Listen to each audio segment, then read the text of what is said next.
continuant avec le chapitre 11, Travail et énergie, on passe à la deuxième partie, énergie. Comment définir l'énergie? Un corps possède de l'énergie s'il est capable de produire un travail. Autrement dit, l'énergie, c'est du travail en réserve. L'énergie de symbole E ou W s'exprime dans le système international en joules.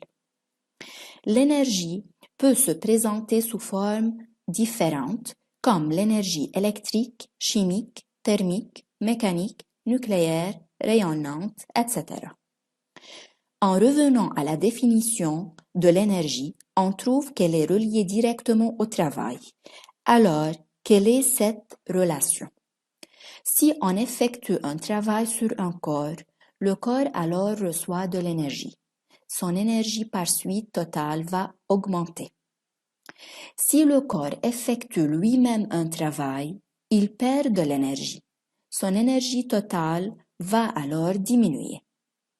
Quand on effectue un travail, l'énergie est transférée d'un corps à un autre ou transformée d'une forme à une autre. C'est quoi un système énergétiquement isolé? On dit qu'un système est énergétiquement isolé lorsque l'énergie totale est constante en fonction du temps, du début à la fin de n'importe quelle transformation. L'énergie totale est égale aux énergies macroscopiques, mécaniques bien sûr, plus énergie microscopique interne. Donc E total est égal E mécanique plus E l'énergie interne. On s'intéresse seulement maintenant à l'énergie mécanique et on doit parler en détail de l'énergie interne en terminale. Alors, on commence par l'énergie mécanique. L'énergie mécanique est la somme de l'énergie cinétique et l'énergie potentielle. L'énergie potentielle est la somme de l'énergie potentielle élastique EPE et l'énergie potentielle de pesanteur EPP. En résumant, on peut dire que l'énergie totale est divisée en deux parties, énergie mécanique macroscopique EM et énergie interne microscopique E. L'énergie mécanique est formée de deux parties, l'énergie cinétique et l'énergie potentielle.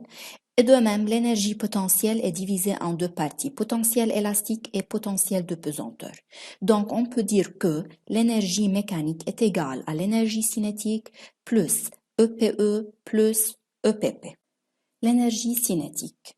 Un corps en mouvement possède de l'énergie cinétique. Par exemple, un marteau qui frappe un clou, un jet d'eau qui arrive sur le jet d'une turbine, une voiture en mouvement. Énergie cinétique de translation. Si on a un solide ou un système de masse m et se déplace à la vitesse v, alors l'énergie cinétique de ce système est donnée par la relation EC est égale 1/2 m fois v au carré. EC s'exprime en joules, la masse en kilogrammes, la vitesse en mètres par seconde. Bien sûr, l'énergie cinétique est liée à la vitesse du système. Si le système est au repos, V est égal à 0 et par suite l'énergie cinétique est nulle. Si le système est en mouvement, V différente que 0, soit vitesse positive ou négative, alors EC est positive puisque la formule dépend de la masse et du carré de la vitesse. Notons que du gramme en kilogramme, on multiplie fois 10 à la puissance moins 3 de kilomètres par heure en mètres par seconde divisé par 3,6. L'énergie potentielle de pesanteur EPP. L'EPP d'un système corps-terre qui est dû à l'interaction gravitationnelle entre le corps et la Terre est proportionnel au poids P est égal m fois g du corps et à la hauteur h de ce corps à partir du niveau de référence de l'énergie potentielle de pesanteur. EPP est donné par la formule m fois g fois h. M, c'est la masse en kilogrammes. G, intensité de la pesanteur en mètres par seconde au carré.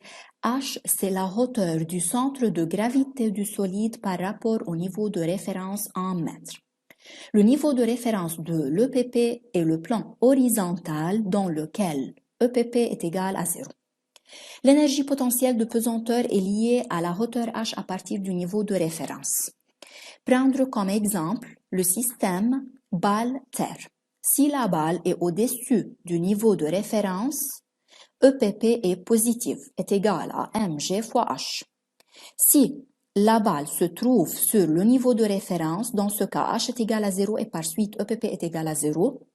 Si la balle est au-dessous du niveau de référence, EPP est négative qui est égal à moins m fois g fois h. Finalement, l'énergie potentielle élastique. L'énergie potentielle élastique est celle que possède un système lorsqu'il est déformé de manière élastique.